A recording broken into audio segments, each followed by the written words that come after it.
We record this for training purposes as well as for just self-improvement and coaching of myself. So one or two of our guests are not able to participate. So that means fewer and fewer of us are able to, in terms of talking and so on. And I don't want to be the only one on the show. So it's nice to have Frances, and hopefully, Reem, you are able to join us by participating. I don't know if you're in an office or not, but if you are, give us a thumbs up, and I'll be asking you to be engaged in the conversation as well.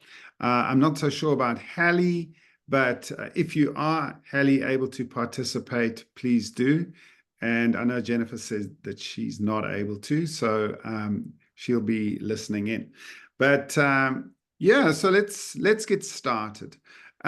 Today's session is really about motivation and motivation of your team, and how to get that team really engaged in what you're doing, and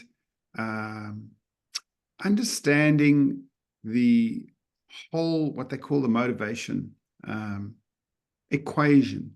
And it's really about, well, it is a critical skill for your leadership, and it's really the art and science of motivation is basically a blend. The way I see it, it's a blend of psychological insights and practical things that you can do, or, practical strategies that you can do to inspire and to engage your team. And what we'll be looking at today is we'll be looking at some of those key, or exploring those key motivational theories, and then some of the individual and group dynamics that we'll be engaging in, as well as tailoring approaches that leaders can foster for what we would call a thriving high-performance culture. So this little workshop, I like to call it a podcast because I engage so many people in the conversation, is to help you with the knowledge and tools needed to decode what truly motivates people in your team, so that you can leverage that understanding that I'll allude to and talk about today, to achieve remarkable results with your team. So a little bit about me. I'm a leadership coach. I'm based currently in South Africa, and my experience extends through tennis coaching, through the military, through capital fundraising in Australia and New Zealand, and now back in South Africa. So that's a little bit about me. I'm pretty active on LinkedIn, and I'm very grateful for the people that have joined me and that are coming along with me on this particular journey. I think I always like to start with a question about me and you as an individual. And before I go into all the theory and the definitions of motivation and so on, and what drives us intrinsically and extrinsically, it's good to ask you, what drives you? And I hope that Hallie is available to talk quickly, and then Reem, I'm going to come to you if you are available to have a conversation and a contribution. And that is, what motivates you in, let's say, getting out of bed in the morning to get to your job or your role, or to do the things that you have to do? What motivates you? So let's start with Hallie. All right. So good morning. I am driving. All right. What motivates me of late is just there's a lot of wrong in the world, to be honest. There's a lot of cybersecurity. AI is really big right now. And honestly, cybersecurity drives me not sleeping today. But I also have a son at home, he's at his dad's today, but he just graduated. He's 18. For years, that helped motivate me to get out of bed every day, is because my success is also his success. It's for his future. So that's been a big driver. And then just taking care of, and overall taking care of my family. Okay. All of them, I think. So. Thank you, Hallie. I mean, that's really and a mixture, I suppose, between intrinsic and extrinsic motivation. I'm not sure, Jenny. I don't know if you can have a quick input there as well. What drives you every day, every morning? Okay, I don't think Jen can talk. Rim, I'm not sure if you can talk, but if you can, now's your opportunity to quickly introduce yourself and respond to what drives you. What's your motivation? Good afternoon. So yes, I'm Rimba Jod and I work in the HR department at Calst. I guess what drives me is that I'm working with the employee services team, and I I love helping people in nature. So being in this department, I'm basically able to assist the employees who have their inquiries, if they have any issues. Um, I guess it's the problem-solving part of my job that really motivates me to come back to work. Um, of course, family and, having other responsibilities that, what Haley mentioned, our success is basically our family's success. That's right. So we want to show our children that, you have to get up every day and do something. So that motivates me to be like a role model for him as well. Thank you so much, Rim. That was a great contribution. I really appreciate that. So it's the challenges that you have at work, and it's also being an example to your family and to provide for your family. So these are some of the motivations that drive us as individuals to pursue our goals and to engage in certain behaviors and do the things we do. And I suppose I would come in here too and say, I'm based, quite remotely, and but what really drives me is the satisfaction of knowing that the people who I've engaged with and encouraged to have the self-belief in themselves. And when I see the satisfaction that they have in accomplishing the goals that they've set themselves, that's what motivates me. And that is really about elevating people to reach their fullest potential. That's kind of my elevator pitch, in the sense that, yeah, I like to be able to get people to achieve the best for themselves, which is what drives me. Now, Manoj, I know that you've just joined the conversation late, and it's about what motivates you. And I'm not sure if you're prepared to respond, but you're very welcome to come in now. Being a regular contributor, I'd invite you to share what motivates you. First of all, my sincere apologies for the delay in joining. Not at all. Please I'm go very ahead. sorry. No, go ahead. In India, the basic the thumb rule and the saying that hunger in the belly is the biggest motivation. Right. And that's Starts from there, That's right. And I'm going to get onto that right away shortly. But if you've got any other comment to make, but that's a fundamental reason what motivates people, So secondly, motivation, comes with the responsibility of the dependents on you. That's be it right. your parents, yourself, your health, and your family.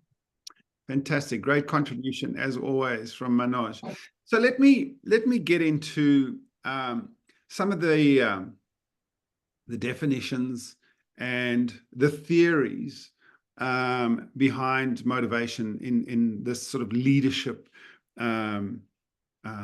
situation, as it were. So I think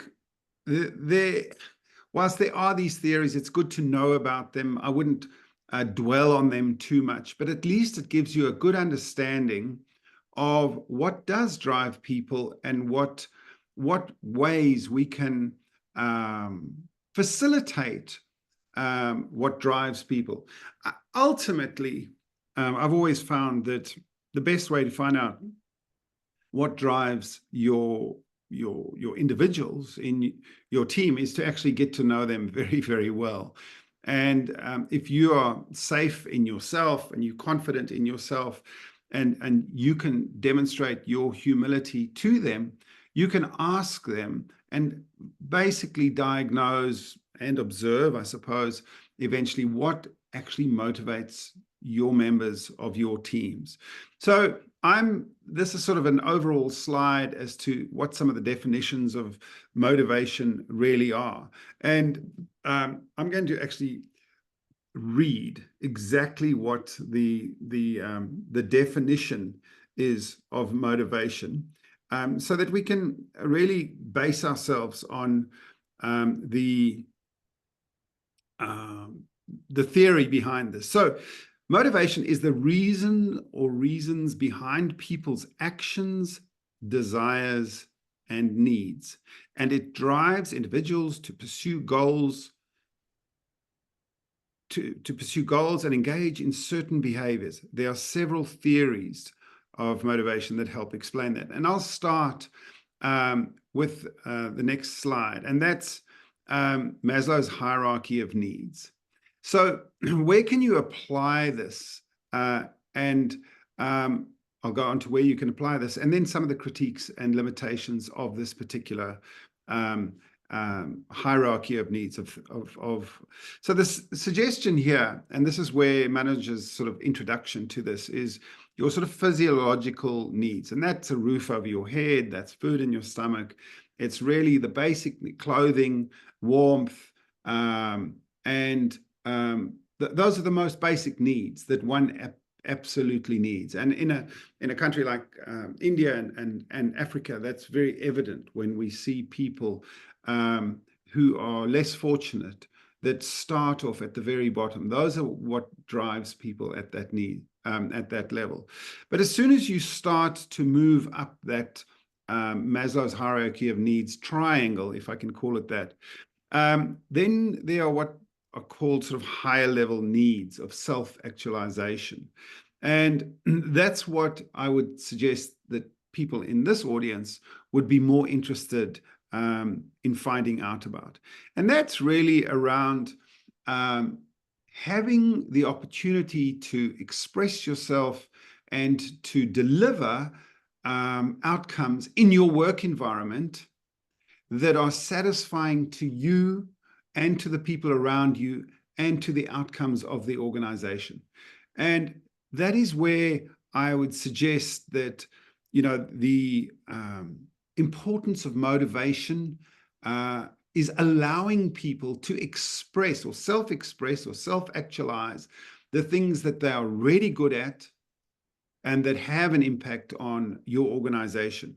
So it's understanding that people have special needs and special, what would I call them? Special drivers inside them that actually allow them to reach the goals that you've set them, but without you actually having to intervene at all. So I would argue that Maslow's hierarchy of needs, and if I can remember the whole hierarchy, it's about physiological needs. It's about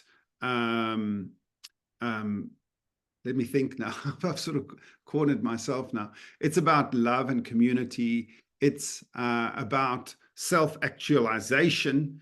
And ultimately, it's about self-expression and recognition, if I can remember correctly. So there is this hierarchical template, I suppose you can call it, or diagram that you can use to express that clearly.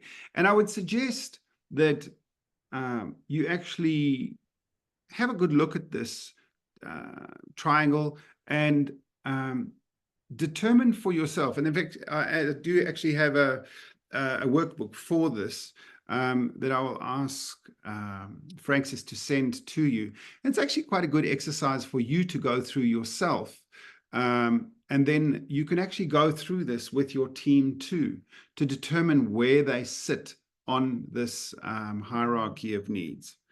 So the next one is one of the motivational theories that's also equally important is what's called the Herzberg's two-factor theory. And this is broken down into two halves.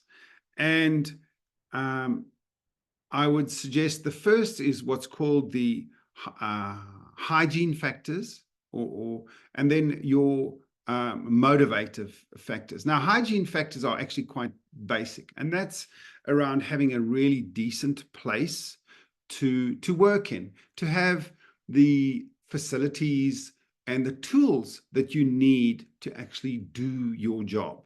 I think it's quite obvious to folks that I'll give you an example. I always found that there were some people that performed well in an open office, and there were some people that worked purely by themselves. And I always try to satisfy my team members about what their preference was in their working situation. Now, in some instances, you just cannot satisfy everyone's preference, but ideally, if you can find out where a person works best in your organization, be it an open office or not, or working from home, those are all what we call hygiene factors. Salary too is a huge hygiene factor. And that is something that I'm sure we could have discussion about is, and I can't remember the exact figures here, but I think it's $60,000 or $80,000 a year in Western country. Once you get to that level, financial factors, generally speaking, don't necessarily improve people's performance in an organization. And that's arguably something that we could have a discussion about. But generally speaking, once you get to a certain threshold in terms of income no longer is a motivating factor in your work. I'll give an example. I had an older gentleman that was working in my team, and he was sort of semi-retired. His family were all, he had grandchildren. He was a sort of a wise guy in our team, a sort of chap filled with wisdom, and was a great contributor. And his needs weren't the same as the rest of my team's needs at all. But what really motivated him was the opportunities to go out and speak to our customers and our clients at their homes. And I would send him on trips, fly him to Auckland, to go and visit some of the older clients that he could relate to very well. And that drove him a great deal, because it meant he could stay with his family when he was in Auckland, and he enjoyed that. He enjoyed going on the trips. Other folks don't necessarily like traveling that much because their kids are young and they want to be at home. They can take them to school, and they can be with their kids in the evenings and their wife and so on. And as I say, so the drivers that kept people at home were different to another age group where you could send folks further away to go and do business further away. So I found that it was really useful to understand those who did like traveling and who didn't like traveling, and choose the best fit for people that were in those circumstances. So this is the sort of the Herzberg's two-factor theory, the hygiene factors being more the physical things. The motivators around the Herzberg's theory were really about what drove individuals to success. And that was, once again, coming back to self-actualization, to actually doing things that they felt were so meaningful. And our younger generation today are particularly interested in, why are we doing what we are doing? How is this helping the planet? How is this being green? How is this area of my role sustainable? And those are the motivators for the younger generation, I would argue, today, where people did things for the community and for the planet. So once again, I'm not going to go into too much more detail around that, but I am going to touch on the next one, and that was about what's called the self-determination theory. And this is about, and I've got a perfect example that I've been doing today. I do have another little project that I'm working on today, and I'm dealing with workmen who are semi-literate, but very, very rural. And I think that they enjoy, and I'm sort of self-praise here, enjoy my leadership style, because I give them the autonomy to show their competence in certain roles. And in this particular instance, we're doing some building work, and we had a challenge around, sorting out some of the building. And we discussed this, and I threw it around a few times and said, come on, guys, let's look for examples. I want you to think really hard how we can solve this particular problem. And we're doing stone work, and these guys are working with their hands, and being creative as well. And at the same time, I'm learning this language even more, an additional language. And I said to them, what is creativity in this language of yours? And they explained to me what it was. And I said, that is what I want to see you guys come up with. I want you to have the autonomy to come up with a solution here. And I can proudly say that they've demonstrated their competence and their relatedness to this particular challenge that they were facing, and come up with an amazing solution. And I'm so proud of them, because what I've been explaining to them is the more efficient we become at solving these problems, the more we can turn this into a business for themselves that they are learning about. They're going to develop their own skills that they can go away with and actually make some money out of, as a business. So is there anyone that would like to come in? And I'd like to, I know that I've thrown a lot of theories at you here. Is there anyone who'd like to make a comment, or perhaps discuss Hertzberg's two-factor theory? I'm particularly interested in that one.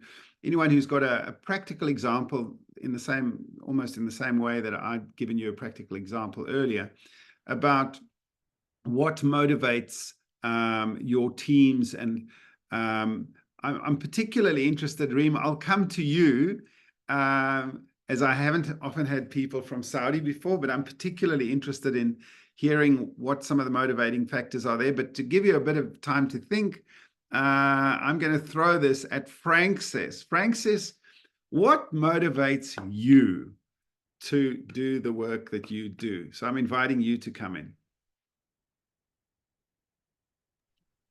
Okay, can you hear me? Yes, beautifully. Okay, so I would say that for me, what motivates me to do the work that I do is knowing how much of an impact it will have, right? So I could just be doing my own work in my own little way, but yet I'm helping to reach your bigger goals, to help drive your own vision, right? And so that's what motivates me every day, knowing that in whatever little thing that I do, I am helping to drive your vision, your goals. Thank you. I appreciate that. Thank you so much for coming in, Francis. Reem, I'm still going to give you another minute or so, but I'm going to ask Manoj, if you come in, I'm going to give you a minute and a half, Manoj. Thank you, Rick. I'll make it quite short and quick. I think motivation is a very important thing. And for motivation, main thing is to boost the ego of any person, of your staff, of your colleagues, of your fellow people, of your family. And once the ego is boosted, the morale is boosted, immediately they get motivated to work for you. I give you a small example of last weekend. What happened was a wedding in India.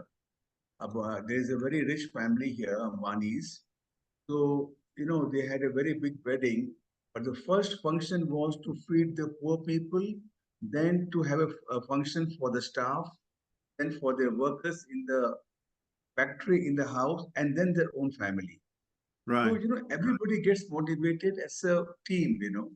Yeah. So, uh, we have to use a lot of human psycho and human touch in our working to motivate people. I would take it this way.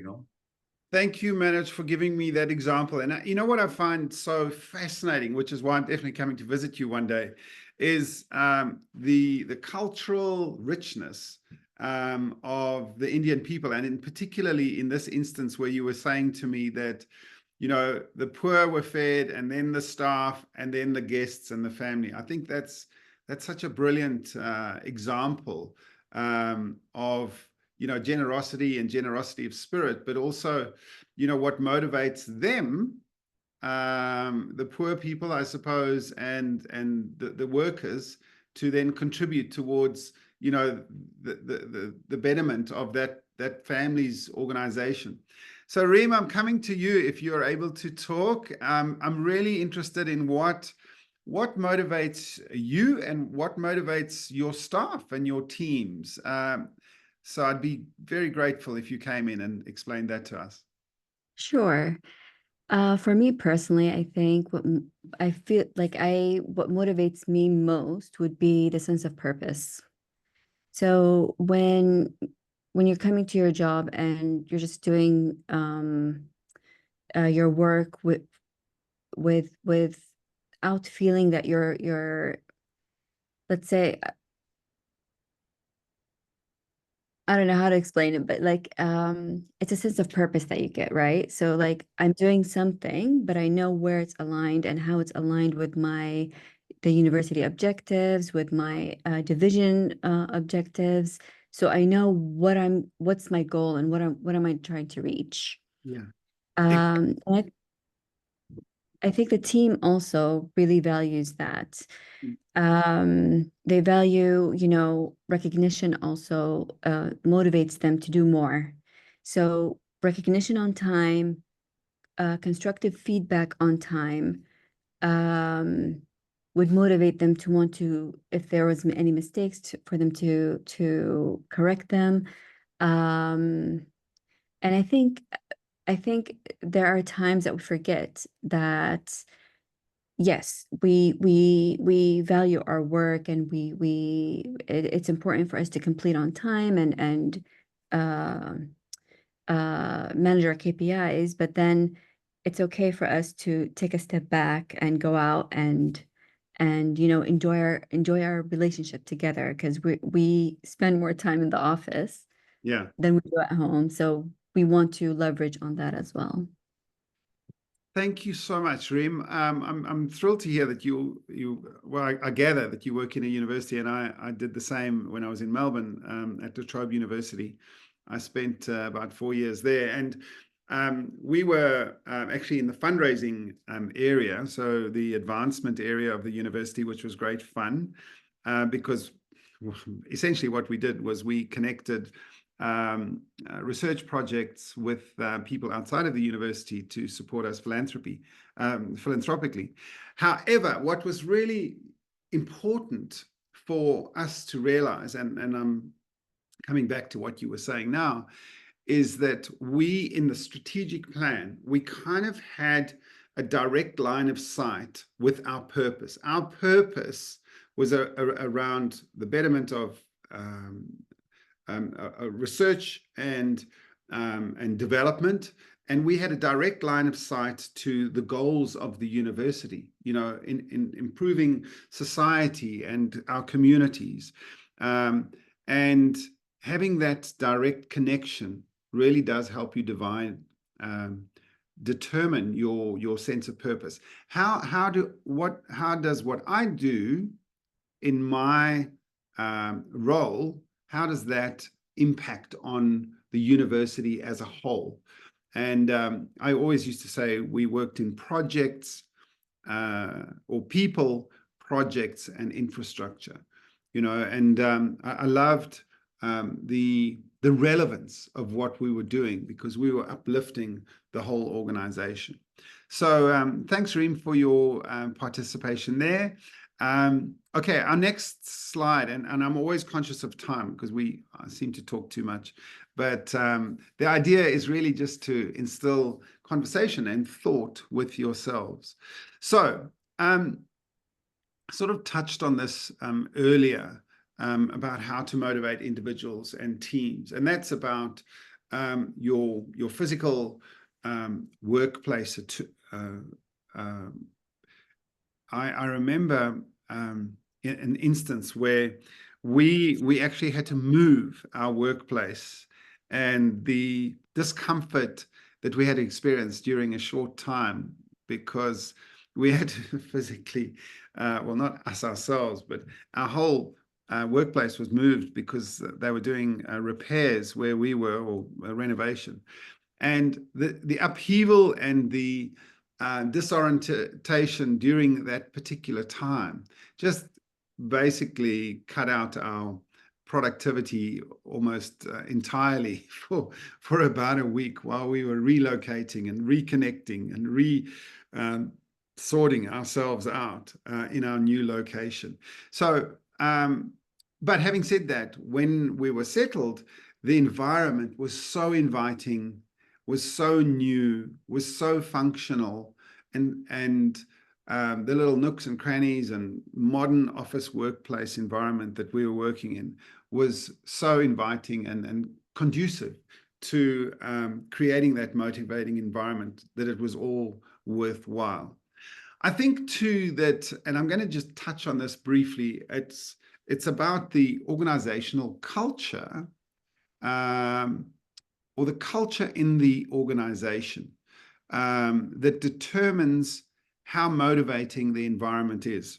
Now, whilst some of my work is aimed directly at people in their first 90 days of a job, one of the most important things that one has to do, even before you accept, if you can, before you accept your new role, I think, is determining what the organizational culture feels like. And if you're going for an interview, let's say in a new role, noticing cues about how people get on inside the organization, noticing how you feel when you're in that organization, noticing how people interact with their seniors, with one another, and actually even asking the question, what is it like to work here? How do you feel? Do you enjoy yourself? Do you enjoy your work here? So those are all questions that I would urge people to consider before they even started in a new role. But once you're in that role, remember that as a leader, your job is to help build that organizational culture to make people feel welcome, feel valued, feel appreciated, feel recognized, because that is your contribution to uplifting and helping people feel loyal towards you and to your organization. And that's all about creating that motivating environment, or that organizational culture exactly where you are. And coming back to Manoj's example earlier, the neighbors and the poor people perhaps in that village or that town or that city would feel appreciated and looked after at this big wedding that you were talking about. And naturally the workers and then the family too would enjoy that environment and that culture that people have set a great example by. I'm not going to dwell too much on these setting clear goals and expectations. I think in the previous talks that we've had, we've really gone through this in a lot of detail. So perhaps just to get a completely different perspective, again, I'm going to ask Reem to come in here because you're in HR and you're looking after a large number of people, about your views on aligning individual and team goals again, and how you onboard people with their goals, or is that done by the leaders that are they're assigned to? So we have, let's say, an organizational goal. Yeah. The VP would basically communicate that with all the leads and managers. What we would do is we would look into our work and how we can contribute to those goals. So Right. what are the goals that we assign to our team, or let's say common goals, and Yeah. how we can contribute, align them to what the organization goal is. Yes. But then, of course, people are different and they would have their own separate goals on what they want to learn, what they want to progress on, what they want, where they see themselves going in the future as well. So some additional goals will be more tailored according to the employee themselves. Fantastic. And I was always superbly impressed, sort of working in an academic environment, how thorough the university was in documenting all of that and actually having those conversations. I must say it was an incredibly collaborative environment to work in. Complex. I won't say that it was all easy, but it does get complicated because the organization is so sophisticated, so diverse, and yeah, there's a lot of different moving parts when you're working in a university. So I've got a great deal of respect for what you do there, Reem. I'm going to come back to Manoj. Manoj, can you tell me from your perspective and from your culture, what kind of recognition programs you had in your organization or with your businesses, and how you created incentives for your teams? What did you use to incentivize your teams? Rick, thank you. Here, the prerogative is divided into two parts. We see the person from his heart and his mind. Right. So we have to make him happy in his sentiments and in his needs also. That's right. Okay? So first part, what I said is the heart portion, that he becomes loyal to you and he works with you with love and compassion as a colleague, as a worker, as a staff, whatever. Then after that, incentives really work. Like, incentives like if a guy it's a good sales, he's given some incentive, some promotion, some gift. The human thing, then you get inspired to perform always better. So it's a combination of these two elements that evolves a person. So that's how, we sort of balance both the factors of the human factor. Thank you so I much. don't know if it makes sense. Yeah. No, absolutely. No, it does. And I always appreciate your input because it's very personable and down to the individual. I'm not sure if Hallie is able to. I keep saying this, but Hallie, if you've got a quick word in there about recognition and rewarding. You worked for Caterpillar for many years. How were you rewarded and recognized? Okay, yes, I'm available. So recognition, Caterpillar was one at incentivizing. We had a quarterly incentive comp, so that was kind of everyone. You also had your annual PMP, which you could have a salary increase as long as the company and the economy was doing well. We had downturns, like 2000, the end of 2008 into 2009. People were just happy to still have their roles. and it kind of pushed through. I remember sitting in a role for 4.5 years. No one in the company moved till like 2011 after the 2008 downturn. But then they also have always incentivized, they recognize people just, managers were really well at Caterpillar. We had a lot of training. Managers had a lot of training, such as these type courses to help motivate their employees, to listen to employees. That was a big thing. I think every manager I've had at Caterpillar, I had great conversations with. They knew who I was. They knew me as a mom. They knew me as an employee. So they knew what work I was doing for that company. And they were well to me for that. So, and then I think of, like our dealers were satisfied. We gave dealers, Caterpillar gave those dealers strong rewards for things they did for the company. The sales team. So everybody was motivated for what they were doing. They looked at it not just as a company, but your internal area. So, like accounting was measured differently than the business, because we had different, aspects, different customers. My customers were internal customers typically, which led to external customers, correct? But I had to give my internal customers a great customer experience so they could in turn give our external customers a really well experience. That's So right. that's another, yeah. So there was a lot of motivators, and Caterpillar Inc. and Caterpillar Financial, a great example of this. Yeah.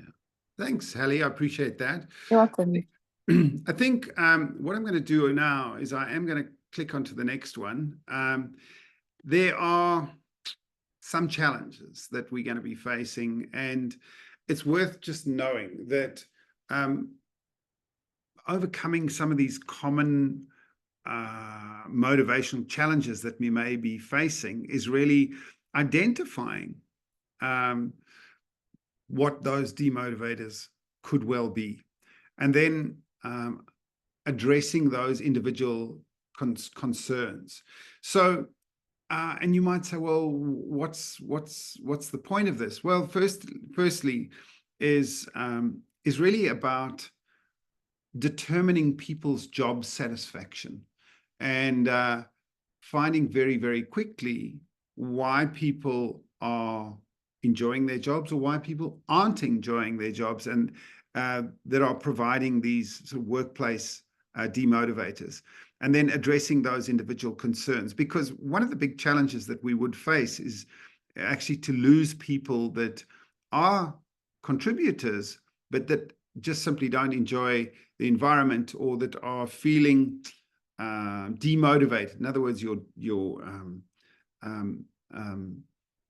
turnover rates will start increasing, and then you've got to ask yourself why. So I think it's really important to be aware that there are challenges that you may face around this, and it's your job as a leader to help identify what those demotivators are as quickly as possible. And then the other thing that I felt was important to just make people aware of, and that is about encouraging yourself, the people around you, to have what I call a growth mindset, and that is to develop strategies in difficult times, as Hallie alluded to earlier, on how to cope with that. And the way that one would, I suppose, start to determine what some demotivators may be would be to do, questionnaires or motivation assessments, specific assessments with your teams, and then to just what I would broadly call observational techniques, and actually having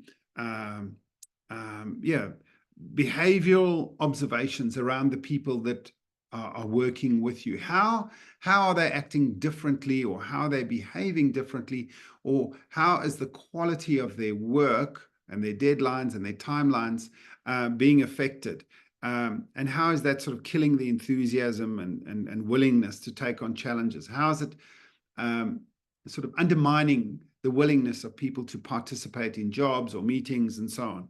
And I think that apart from, your what we'd call performance metrics that you would look at there would be your one-on-one meetings that you had with people, your regular check-ins to gauge people's motivation.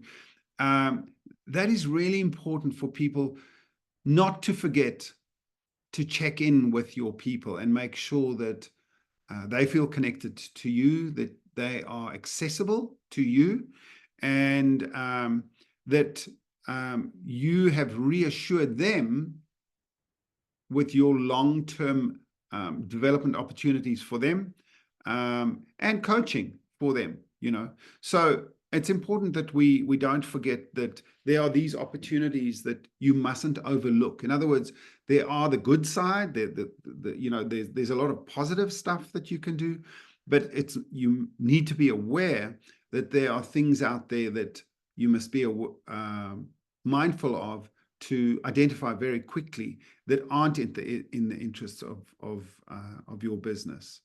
So I'm going to click onto the next one. I'm very conscious of time. You guys have been amazing in being here this long. I don't normally do a pitch like this about myself, and I haven't done this for a while.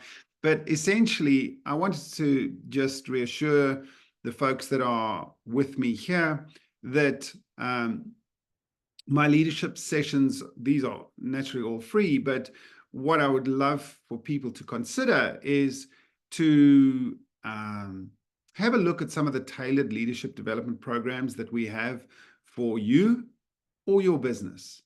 And I challenge you to consider the areas in your personal life or your team's life where we can make a difference in a very, very positive way to, as I say, yourself and to the people around you, to give them that opportunity to improve themselves. And once again, this is very likely to lift their motivation, to lift their self-belief, and to create an environment where they feel valued by getting that additional little bit of coaching. And I know that one or two people in this group have benefited from that already. So I thank you for being here, and encourage you, if you'd like to have a private conversation around this, to book a session with me so that we can have a chat and we can potentially take this further. You have my email address and you've got my website, and this is my telephone number should you wish to contact me. And certainly you can just contact me through LinkedIn as well. But I do want to quickly whiz around the room and say thank you so much for everyone for being here. I know that one or two of you cannot speak today, and but nonetheless, Manoj, thank you so much for being here, and Reem, particularly you as a newcomer. I'm very grateful for your participation and for your comments, very eloquent and very helpful. So thank you guys, all of you, for being here. And we look forward to seeing you again another time. So I'll wish you a good afternoon. And once again, thank you so much for being here. So cheers. Thank you for the session. Thank you, Rick. Thank you so much. No worries. Okay. Thank you, guys. Yes, Appreciate it. thank y'all so much too. Sorry, I landed before y'all ended. All right. Thank you. Bye-bye, Hallie. Cheers then. Bye. Cheers. Cheers, Jennifer. Frank says bye-bye, Reem. Bye, y'all.